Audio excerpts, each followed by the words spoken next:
morning. Good morning. Good morning. How are you? I say it's good morning. I've just finished work. What time is it? 6:09 in the morning.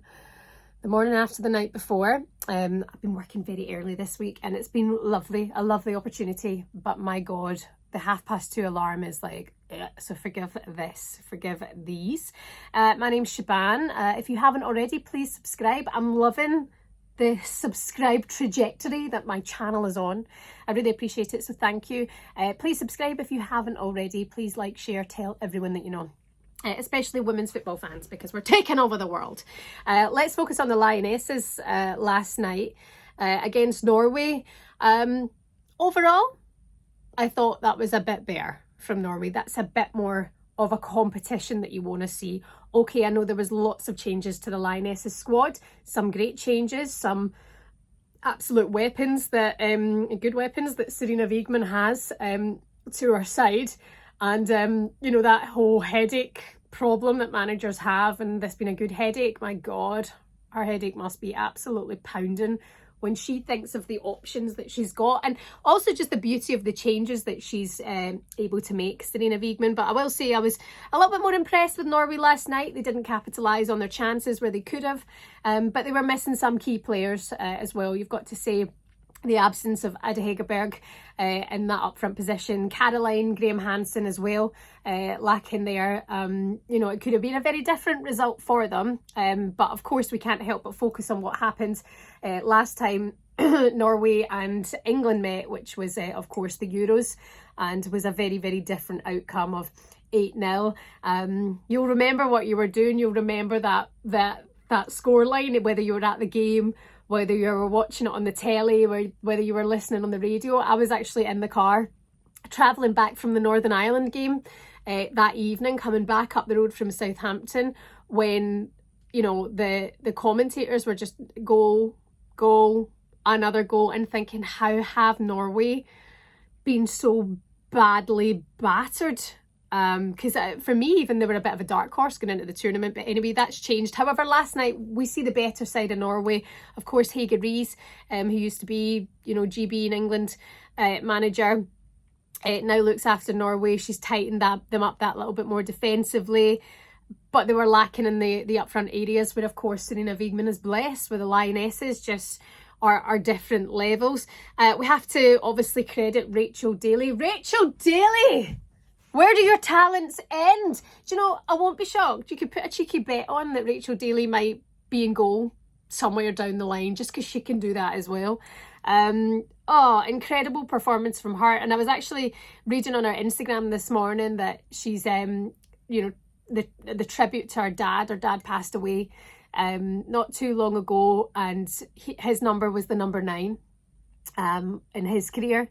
I actually didn't know, I don't know the level that our dad played at, but our dad's clearly our hero, and her getting to wear the number 9 top and his name on the back, Daly, is just lovely. It's a lovely moment, and for her to play in that position, I imagine there was a bit of pressure, because so many of the media, myself, you know, pundits, commentators, all saying the fact that Rachel Daly has the capabilities to play up front. When she's sitting there at left back, she does a great job. Then we've seen her at right back, she does a great job, but her preferred position is of course up front. And you can't argue with the stats either, because we know that this season she's been providing. She's stepped up for Aston Villa.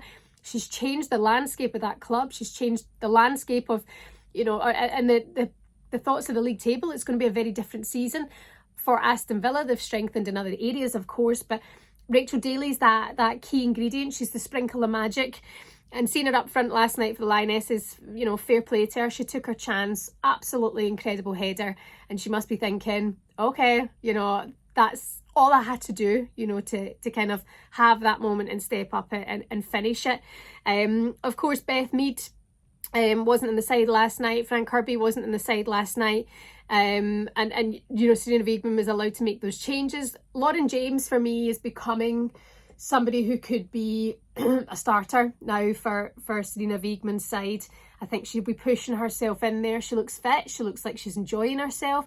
She's got that just natural ability on the ball. You know, you watch her playing football, you watch her touch, and I'm like, wow, like she's just got that brilliance about her.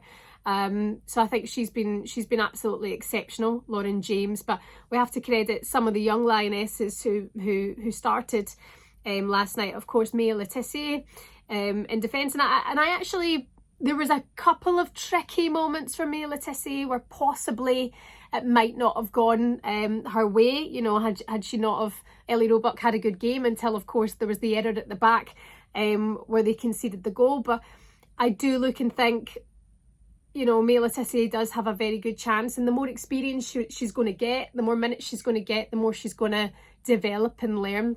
Excuse me, tea sip time. Oh, it's so early. So yeah, fair play to Mia Tissier. And also Katie Robinson coming on last night as well. If you watch the channel regularly, you'll see my chat with Katie Robinson just a couple of weeks ago. We were watching the Chelsea game together, and she was talking about her mum, and she's such a sweet, timid person, but full of loveliness, and you know, she's got confidence, but in a really, you know, chilled, she's just really modest, I'd say, and she's only young, you know, she's such a youngster. So for her to get the chance to go on last night, and you want to see those young players coming on, and those, you know, subs and the people who are getting their debuts in the first call up come in and have that impact. And I actually think Katie Robinson did. And I don't know if I'm looking at it through rose tinted spectacles. These are actually rose coloured, by the way, because I have a soft spot for her. But I actually think the way she came onto the pitch, she brought that energy, she brought that she brought that, you know, a different style about her. She brought that creativity, and any time then she was on the ball, and I know she only got about six or 8 minutes, she looked the part, and that's what's great to see, is these youngsters stepping up and taking their opportunities. So well done to Katie Robinson. Of course, Norway went down to 10 women at one stage. It was 2 yellows. Is it Zonfeld? I've forgotten her name. Forgive me, but that second yellow for obviously the foul on Nikita Paris meant she went off, and I actually think Norway did okay. You know, okay, they got a second goal from Frida Maanum coming on. Sorry, the first goal from Frida Maanum coming on. But I do think that they were a lot more together. You know, the fact that it's a friendly and you've got a red card is a nightmare. But yeah, they for me, I look now at the World Cup and think, okay, Norway are more of the side that we know that they can be. And again, that was without 2 of their star players, 2 of maybe the best forward players in the world.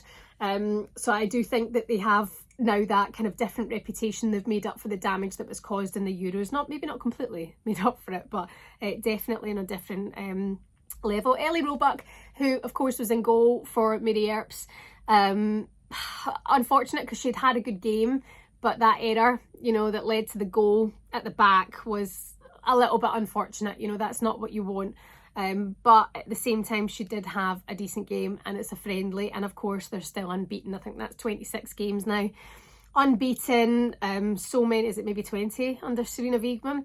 And we speak about the headaches, the selection, everything that's going on there at that England camp. I look and go, oh wow, World Cup next year. They'll be going all the way. They'll be going all the way to win it. And you can't argue that the strength and depth that they've got is frightening. What's next for it? That was the last game, of course, of the year. What's next? I should be able to tell you this, but I haven't done my research in terms of what's ahead for the Lionesses. I'm sure they'll be back in a camp early next year. There'll probably be another tournament, but the focus is well and truly on the World Cup. But well done, Lionesses last night. Well done, Sarina Wiegman. You are a machine.